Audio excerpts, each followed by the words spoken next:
நம்ம எல்லாரும் மிளகாய் பஜ்ஜி செய்யும்போது முழு மிளகாவை அப்படியே மாவில் போட்டு எண்ணெயில் பொரிச்சு எடுத்து கொடுப்போம். அப்படி இல்லைன்னா உள்ளே ஏதாவது ஸ்டஃப் பண்ணிவிட்டு பஜ்ஜி போட்டு கொடுப்போம். அந்த மாதிரி செய்யும்போது பசங்க மேலே இருக்கிற பஜ்ஜி மாவை மட்டும் எடுத்து சாப்பிட்டுட்டு உள்ளே இருக்கிற மிளகாவை அப்படியே தனியாக வச்சுருவாங்க. ஆனால் இந்த மெத்தடில் நீங்கள் செஞ்சு கொடுத்து பாருங்கள், மிளகாவோட சேர்த்தே சாப்பிடுவாங்க. பஜ்ஜி மிளகாவை எத்தனை பீஸ் வேணாலும் நீளமாக இந்த மாதிரி கட் பண்ணிவிட்டு உள்ளே இருக்கிற விதையெல்லாம் எடுத்து தனியாக வச்சுக்கணும்.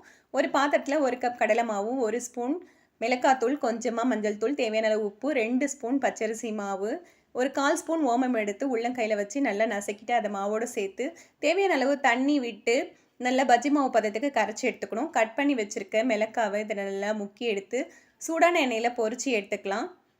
முழு மிளகாவில் பஜ்ஜி செய்யும்போது ஒரு சில சமயம் மிளகாய் வேகாது, காரமும் அதிகமாக இருக்கும். அதனாலேயே பசங்க அதை எடுத்து வச்சுட்டு சாப்பிடுவாங்க. இந்த மாதிரி கட் பண்ணி போடுறதுனால உள்ள மிளகாய் நல்லா சாஃப்டாக வெந்திருக்கும், மேலே பஜ்ஜி கிறிஸ்பியாக இருக்கும். பசங்களும் விரும்பி சாப்பிடுவாங்க. நீங்களும் இந்த மெத்தடில் ட்ரை பண்ணி பாருங்கள். வீடியோ பிடிச்சிருந்தா லைக் பண்ணுங்கள், உங்கள் ஃப்ரெண்ட்ஸ் எல்லாருக்குமே ஷேர் பண்ணுங்கள்.